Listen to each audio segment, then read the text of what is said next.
To my channel. तो मैं आज आपको 12 अक्टूबर 2022 के द हिंदू में क्या क्या पढ़ना है ये बताने वाली हूँ। चलिए देखते हैं। पहला हमारा है IMF cut India growth forecast to 6.8% this year. पहला न्यूज,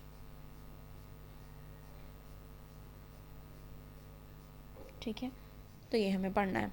इसमें बताया जा रहा है कि जो IMF है उसने कट किया है इंडिया के ग्रोथ फॉरेस्ट जो फोरकास्ट है 6.8% इस ईयर, ठीक है। अब इसमें देखना है the fund cites Ukraine war record high inflation and effect of pandemic as key reason it expect inflation in the country to return to the tolerance band in the fiscal year 23 and 24। तो obvious है कि Ukraine war जो है वो एक मुद्दा है, ठीक है, जो रिकॉर्ड किया गया हाई इन्फ्लेशन, ठीक है। पैंडेमिक, इफेक्ट ऑफ पैंडेमिक तो इतने चल ही आ रहा 2-3 मतलब इतने दिन से। तो इसमें देखो क्या है, इसमें बता रहा है कि द वर्ल्ड, ठीक है, including India will experience an overall slow down in the next year. तो overall slow down next year देखने को मिलेगा, ठीक है, वर्ल्ड में भी, ठीक है, और इंडिया में भी।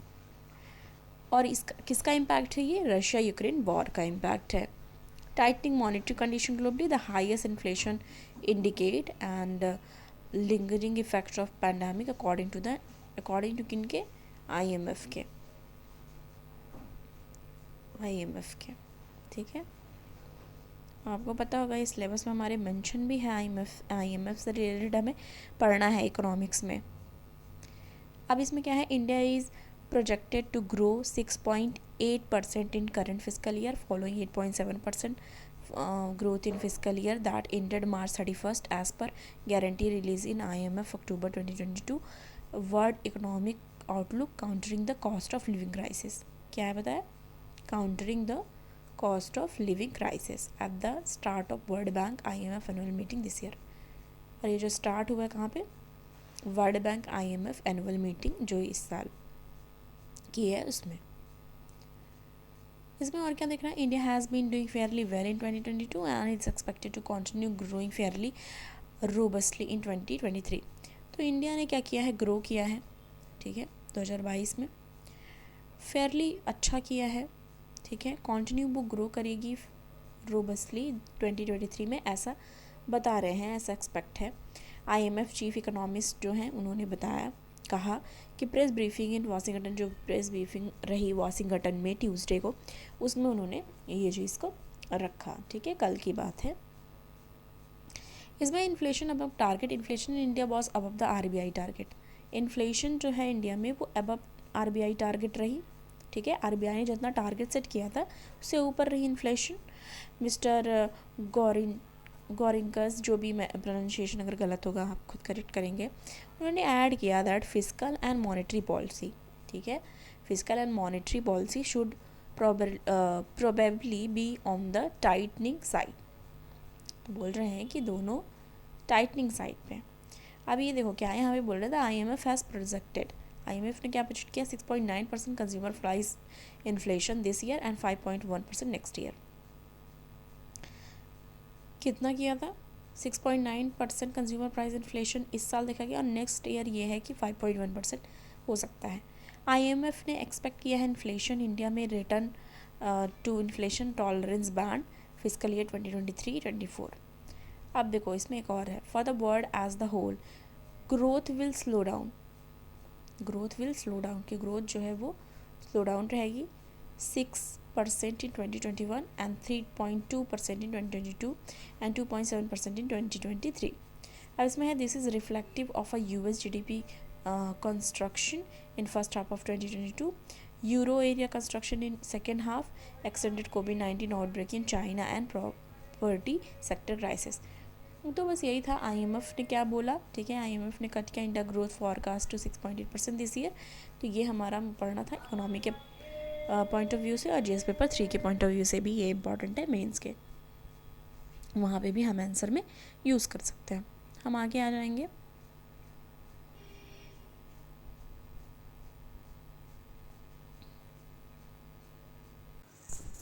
हम पेज नंबर 6 एडिटोरियल वाले पेज पे आ चुके हैं। इसमें हम देखते हैं हमें क्या पढ़ना है।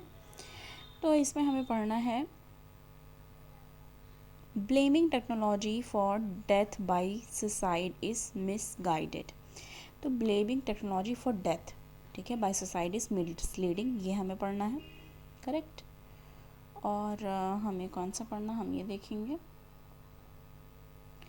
आगे आएंगे।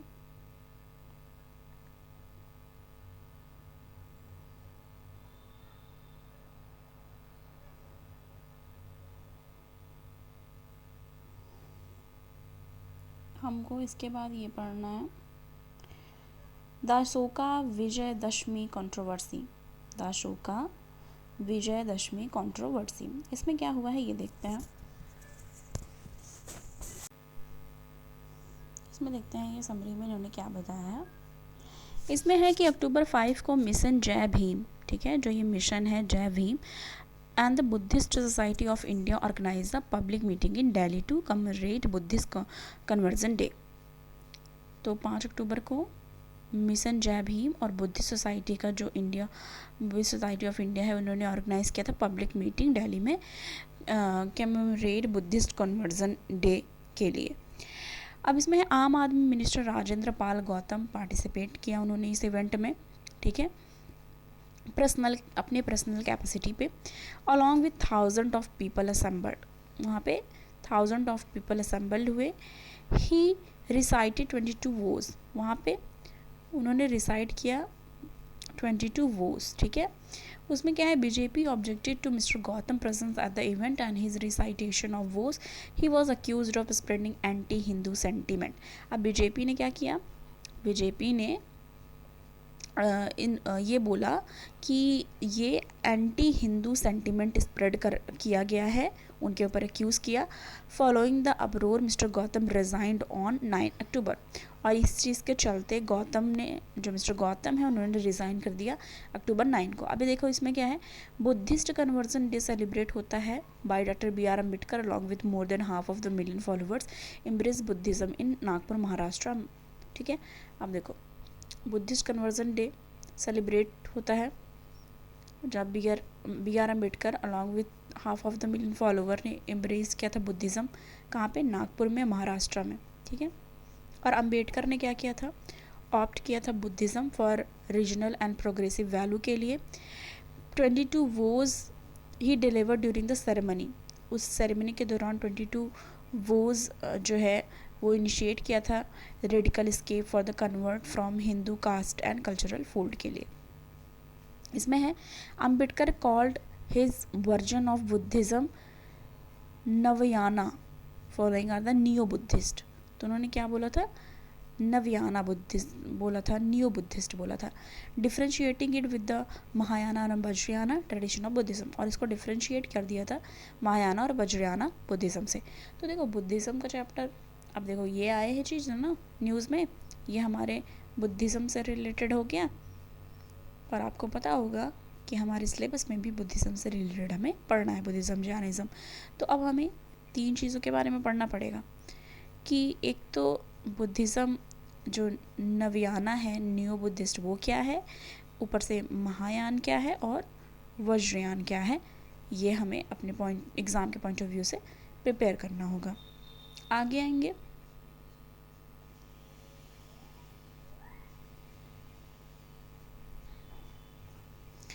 इसमें हम आगे आ जाएंगे, पेज नंबर 10 पे हम आ गए हैं। इसमें हमें कौन सा पढ़ना है,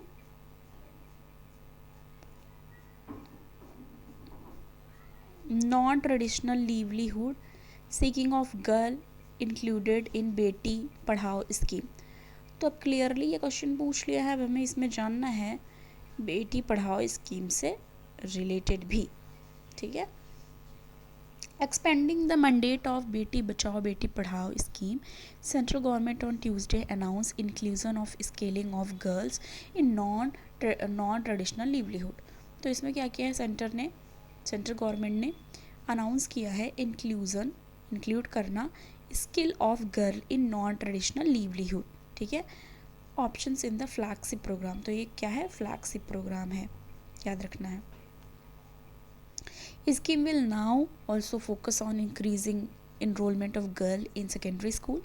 इसमें क्या होगा, enrollment इनका किया जाएगा सेकेंडरी एजुकेशन में पार्टिसिपेशन स्टेम, स्टेम यानी कि science, science, technology, engineering and mathematics, ठीक है। इसमें बताया जा रहा है ये सब्जेक्ट में इनको जो है पार्टिसिपेट कराया जाएगा। Women have been historically under represented area such as history, ठीक है। Announcing the new inclusion in the scheme, minister for women and child development Smriti Irani. Smriti Irani ji पता है क्या है minister of women and child development minister हैं वो, सॉरी। तो उन्होंने क्या बोला है ये देखते हैं। Governance with various department for providing quality education to empower girl. Quality education provide करना है एम्पावरमेंट के लिए, एम्पावर कर सके गर्ल्स को, इसके लिए,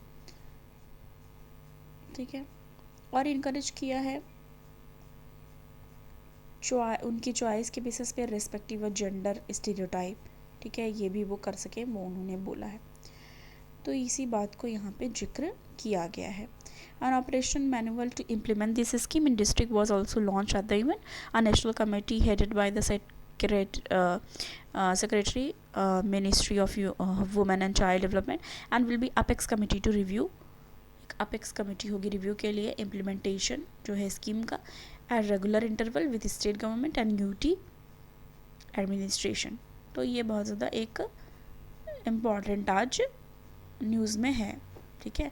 non traditional livelihood skilling of girl educating, Beti Bachao Beti Padhao, तो ये भी हमें देखना है। फिर हम आगे आ जाएंगे पेज नंबर 11 पे। इस पे हमें कौन सा पढ़ना है ये हमें देखना है। Chandrachud nominated as next chief justice of India. Chandrachud जो हैं उनको नॉमिनेट किया गया है next chief justice of India, याद रखना है। देखो इसके पहले हमने शॉर्ट नोट में चीफ जस्टिस का ये चीज़ हमने देखा था कि कौन अपॉइंट करता है, कौन ये डिसाइड करता है नेक्स्ट चीफ जस्टिस कौन होगा, ठीक है।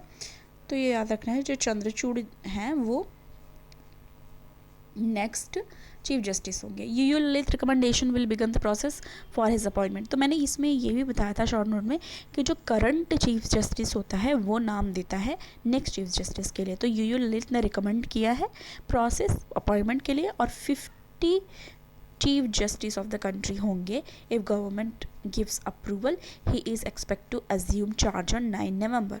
9 नवंबर को वो चार्ज संभाल लेंगे, ठीक है। तो वही उसी से रिलेटेड इसमें पूरा जुडिशल करियर क्या होता है, क्या सारी इनके जुडिशल करियर की बात की गई है चंद्रचूड़ के, कि अपॉइंट किया गया था जज ऑफ सुप्रीम कोर्ट इनको 13 मई को, और चीफ जस्टिस ऑफ इलाहाबाद ये रह चुके हैं हाई कोर्ट के, इलाहाबाद हाई कोर्ट के।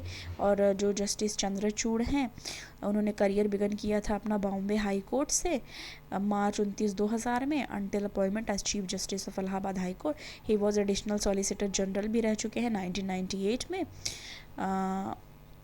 Until Bombay high court bench, ठीक है। उसके बाद वो बने। तो इनकी उपलब्धियाँ क्या क्या उन्होंने किया है वो सारी चीज़ें भी बताई गई है।